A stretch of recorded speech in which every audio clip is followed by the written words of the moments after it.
Total दो company CG power और साथ में सुज़लोन एनर्जी लिमिटेड, दोनों के बारे में इस वीडियो में बात करेंगे।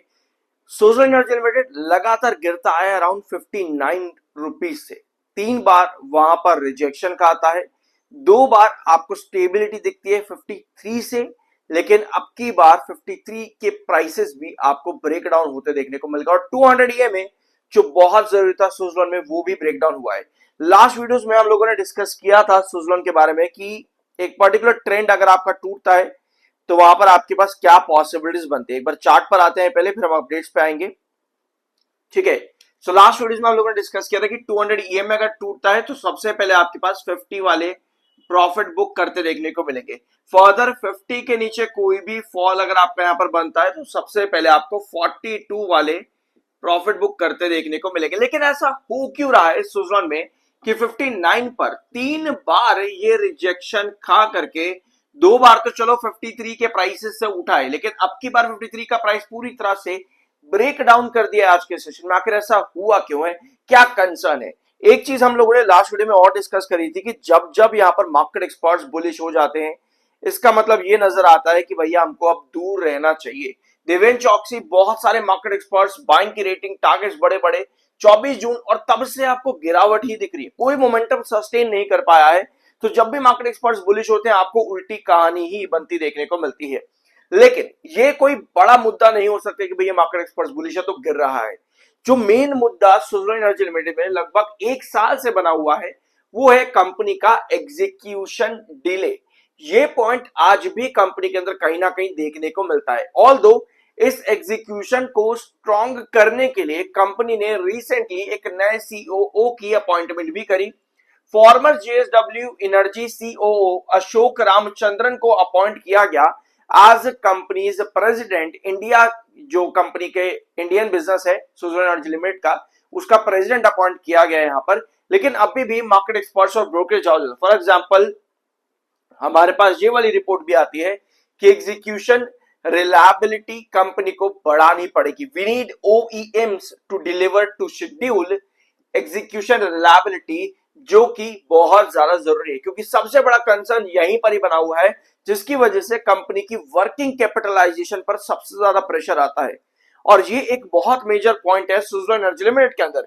अपार्ट फ्रॉम दिस, कंपनी ने रिसेंटली रिजल्ट्स के बाद में, जो अभी कंपनी के लास्ट रिजल्ट आए थे, कंपनी ने सुज़लोन एनर्जी 2.0 के बारे में ही बताया। फिलहाल उस पर काम करने में कंपनी को टाइम लगेगा, लेकिन अभी के लिए कंपनी पर एक कंसर्न और आता है, वो है लैंड एक्विजिशन का डिले। ये भी एक पॉइंट कंपनी पे है। इसके अलावा localised right of way dispute भी कंपनी पर चल रहा है। Connectivity hurdles, grid connectivity hurdles भी रेगुलरली कंपनी पर देखने को मिलते हैं। और 235 मेगावाट ऑफ विंड कैपेसिटी अभी भी कंपनी पे कमीशन करनी बाकी है, जो कि अभी भी एज इट इज खड़ी है, उसको भी कंपनी को फाइनलाइज करना है। देखो यार, ये सारे पॉइंट्स कंपनी के नंबर्स पर नजर नहीं आते, क्योंकि अगर आप कंपनी के नंबर्स देखोगे आप कहोगे यार इतना तो बढ़िया रिजर्व रिवेन्यू चल रहा है, इतने बढ़िया प्रॉफिट चल रहे हैं, लेकिन फिर भी क्या दिक्कत है। कई कंपनीज आपको मार्केट में ऐसी दिखती हैं जो कि अच्छा नंबर शो कर रही होती हैं, लेकिन अगर कोई कंसर्न है तो वो आपको चार्ट्स पर नजर आता है। ऑलराइट, ये एक बड़ा पॉइंट है, इसमें सुज़लोन एनर्जी लिमिटेड के अंदर गिरावट देखने को मिल रही है। ऑल्दो ये चार्ट्स 200 ईएमए के ऊपर रहते हुए अच्छे थे, बट कोई भी गिरावट एक पर्टिकुलर ट्रेंड के नीचे आना बेयरिश ट्रेंड्स को ही इंडिकेट करती है। दैट मींस कि हमें हमेशा अलर्ट भी रहना चाहिए इन कंडीशंस के लिए। तो क्या एक्सपेक्ट कर सकते हैं क्वार्टर रिजल्ट से? ऑल द एक्सपेक्टेशन बहुत ज्यादा हाई रहेंगी और जो रिक्वायर्ड परसेंटेज है वो बहुत कम है। दैट मींस कि कंपनी एक अच्छा नंबर कर सकती है इस बार जून क्वार्टर में। बट वही बात है कि कंपनी को ना यहाँ पर स्टेटमेंट्स प्रोवाइड करने हैं बेसिकली। लास्ट वीडियो में हम लोगों ने डिस्कस किया था कि कंपनी को इन सब चीजों पर जवाब देना पड़ेगा कि हम एग्जीक्यूशन कैसे बढ़ाएंगे, ये सब चीजें हम कैसे स्ट्रॉन्ग कर पाएंगे। तो क्वार्टर वन जब भी रिजल्ट कंपनी का आएगा, सबसे ज्यादा फोकस इन्हीं पॉइंट्स के ऊपर रहेगा कि कंपनी इनको किस तरह से एक्वायर कर पाएगी, जैसे लैंड एक्विजिशन कैसे फर्दर एक्वायर कर पाएगी ज्यादा, या कंपनी का जो 2.0 प्लान है उस पर कंपनी कैसे काम कर पाएगी। ऑलराइट, तो अब आपको यहां पर सुज़लोन में क्या चाहिए? 200 ईएमए तो आपका ब्रेकडाउन हो चुका है। इसका मतलब यह है कि भैया वापस से एटलीस्ट रीटेस्ट करने के लिए जाए, वापस से 200 ईएमए के ऊपर स्टेबिलिटी बनाए, क्योंकि यहां से कोई भी फॉल बिलो 50 आपको इंडिकेट करता है और भी ज्यादा करेक्शन की तरफ, जो नहीं चाहिए बिल्कुल किसी इन्वेस्टर को। दैट मींस कि 200 ईएमए पर हमको स्टेबिलिटी चाहिए होगी, 7 ईएमए का 21 ईएमए के ऊपर वापस आना भी एक टेक्निकल इंडिकेटर बेयरिश इंडिकेट कर रहा है फिलहाल के लिए। तो अब आते हैं आपकी दूसरी कंपनी सीजी पावर पे। 24 ऑफ जुलाई कंपनी की बोर्ड मीटिंग रहेगी। कंपनी अपने क्वार्टर वन के रिजल्ट 24 ऑफ जुलाई को देने वाली है। इसके अलावा एक अपडेट और कंपनी ने दी है, इसी महीने 4 जुलाई को कंपनी का G1 ओसेट फैसिलिटी जो कि सनंद में है, वहां पर कंपनी ने कमर्शियल प्रोडक्शन स्टार्ट कर दिया है। सीजी सेमी का प्रोडक्शन, कमर्शियल प्रोडक्शन जो है स्टार्ट हो चुका है 4 जुलाई से। किसी भी कंपनी में अपने प्लांट्स का प्रोडक्शन शुरू होना बहुत पॉजिटिव न्यूज होती है बिजनेस वाइज। ऑलराइट, तो ये अपडेट कंपनी ने 4 जुलाई को दी। टेक्निकली 47.4 पर आपका एमएफआई है, 48.9 पर आपका आरएसआई है। चार्ट्स पे आएंगे, उसके बाद हम आएंगे आपके नंबर्स के ऊपर कि क्या पॉसिबिलिटी कंपनी दे सकते हैं अपने नंबर्स में। ऑलराइट, ये है सीजी पावर का लॉन्ग टर्म चार्ट। यहां पर आपको नजर आ रहा है कि स्टॉक में हायर हाइज और लोअर लोज की पोजीशन बार बार देखने को मिलती है। इस पैटर्न को सीजी पावर बार बार कंटिन्यू करता है, कैरी करता है।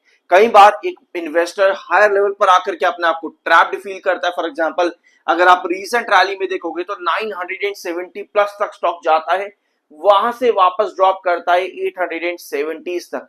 तो कहीं ना कहीं इन्वेस्टर अपने आप को इस तरह की रैलीज में हायर हाइज वाली पोजीशन में ट्रैप्ड फील करते हैं। तो अगली बार से ऐसा ना हो एक इन्वेस्टर के साथ में, तो क्या चीजें हमें मालूम होनी चाहिए। एक पॉइंट हमेशा नोट करना, वो ये है कि जब भी आपके पास एक हायर हाई की पोजीशन बन चुकी होती है ऑलरेडी, यानी कि आपके वेजेस पैटर्न जैसी कंडीशन है, तो आपको वेट करना चाहिए किसी भी हायर डायगोनल के ऊपर एंट्री करने से पहले। आप देख पा रहे होगे यहाँ पे कि दोनों डायगोनल एक दूसरे के पैरेलल हैं। तो अगर एक हायर डायगोनल पर रिजेक्शन आ रहा है, दैट मींस कि आपको वहां पर वेट और इंतजार करना चाहिए। और स्पेशली जब आपका 7 ईएमए यानी कि रेड लाइन जो आप स्क्रीन पर देख पा रहे हो, ये ग्रीन लाइन यानी 21 ईएमए के नीचे आना स्टार्ट कर दे, तब भी आपको इंतजार करना चाहिए एंट्रीज करने से पहले। समझ में आई ये बात? ऑलराइट, अब यानी कि यहां पर क्या पॉसिबिलिटी बन रही है। अब आपको ये प्राइस नजर आएगा, ये है 938 का ट्रेंड। ये वाला जो डॉटेड लाइन मैंने बनाई है, ये 938 का है। ये इंडिकेट करता है कि जब तक ये प्राइस 938 को अचीव ना करे, सस्टेन ना करे, तब तक चार्ट आपका थोड़ा सा यहां पर बेरिश है। थोड़े से बेरिशनेस की अभी हम बात कर रहे हैं, प्रॉपर बेरिशनेस की बात नहीं कर रहे, क्योंकि प्रॉपर बेरिशनेस के लिए आपके पास अराउंड 880 क्रूशियल बेस है। 880 आपका क्रूशियल बेस है सीजी पावर के अंदर। इसका मतलब हम यहां पर कंक्लूड कर सकते हैं कि 880 से लेकर के 938 के बीच में आपका ये साइडवेज कंसोलिडेशन, क्योंकि ये लोअर लोज और हायर हाइज पर काम करता है, तो साइडवेज कंसोलिडेशन कई बार आपको देखने को मिलता है। ब्रेकआउट की पॉसिबिलिटी आपकी 938 के बाद में बनती है। अगर 938 को ये क्रॉस करेगा तो 980 तक की पॉसिबिलिटीज यहां पर बनती है सीजी पावर में। 200 ईएमए काफी ज्यादा नीचे। और आपको एक चीज और मालूम पड़ती है इस कंपनी पे, अगर आप लॉन्ग टर्म चार्ट पर वापस आओगे तो आपको दिखेगा कि जब भी ये 200 ईएमए को काफी ज्यादा सरपास कर चुका होता है, तब तब आपको करेक्शन ज्यादा देखने को मिलती है। तो फिलहाल के लिए 200 ईएमए को काफी ज्यादा सरपास किया हुआ है। दैट मींस कि जो साइडवेज अभी चलना स्टार्ट हुआ है पिछले 10 सेशन से लगभग, ये कहीं ना कहीं 200 ईएमए के क्लियर करना चाहता है। इसी वजह से आपके साइडवेज कंसोलिडेशन सीजी पावर में देखने को मिल रहा है। तो हमारे पास दो ट्रेंड आ गई, 880 938 जो कि साइडवेज कंसोलिडेशन, जो कि ब्रेकआउट में 938 आपका क्रॉस करना जरूरी है, देन आप 980 पर जा रहे हो। और ये कंसोलिडेशन क्यों बन रहा है? क्योंकि 7 ईएमए 21 ईएमए के नीचे। दूसरा पॉइंट क्यों बन रहा है? क्योंकि 200 ईएमए के काफी ऊपर अभी हम ट्रेड कर रहे हैं। ऑलराइट, चार्ट्स क्लियर हो गए तो कमेंट बॉक्स में यस लिख लेना और सब्सक्राइब जरूर कर देना। I am NISM certified. अब आते हैं आपके नेक्स्ट पॉइंट, यानी कि कंपनी के क्वार्टरली रिजल्ट्स हम क्या एक्सपेक्ट कर सकते हैं। ऑलराइट, मार्च 26 में कंपनी ने 25% का ग्रोथ दिया। अब ये एक एवरेज ग्रोथ है सीजी पावर का। 25% सीजी पावर के लिए एक एवरेज ग्रोथ है। दैट मींस कि कंपनी को जून के कंपैरिजन पर इस बार भी 25% का ग्रोथ देना है। तो अगर आप 2878 का 25% निकालोगे तो ये कितना बनेगा? ये बनेगा आपका अराउंड 720। दैट मींस कि 2878 में आपको 720 ऐड करना है, ये आपका 25% निकल जाएगा। तो 25% जैसे आप इसमें ऐड करोगे बनेगा अराउंड 3600 के आसपास। ऑलराइट, 3600 लगभग इतना ही बनेगा। एक बार आप सही से कैलकुलेट कर लेना, अगर मैं गलत नहीं हूं तो 3600 ही बनेगा ये।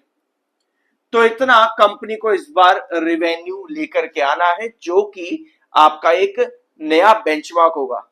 ऑलराइट, इतना ही बनेगा। एक बार आप सही से कैलकुलेट कर लेना, मैं रफली बता रहा हूं आपको 720 3600 के आसपास ही ये बनता है।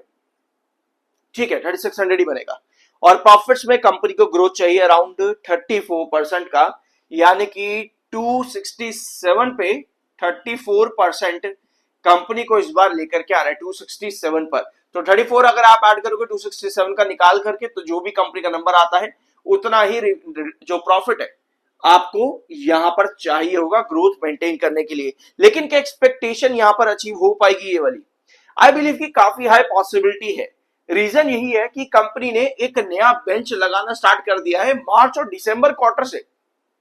तो आई बिलीव कि ये वाला क्वार्टर कंपनी अच्छा परफॉर्मेंस कर सकती है, एंड देन सितंबर से भी एक्सपेक्टेशन आई बिलीव की हाई रहेंगी। अगर इन एक्सपेक्टेशन को कंपनी अचीव कर पाती है और कंपनी की बिजनेस अपडेट रेगुलर बेसिस पर ग्रो करती है, देन सीजी पावर में हमें और बड़ा मोमेंटम देखने को मिल सकता है इन कमिंग मंथ्स। यानी कि हायर हाइस की पोजीशन हमारी वापस से इंक्रीज हो सकती है, जो फिलहाल के लिए एक लोअर पैटर्न पर जा रही है सीजी पावर में। सो ये था वीडियो, कुछ नया जानने को मिला हो कमेंट बॉक्स में यस लिखना हर चीज के लिए, और सब्सक्राइब जरूर कर देना। मिलता अगले वीडियो में।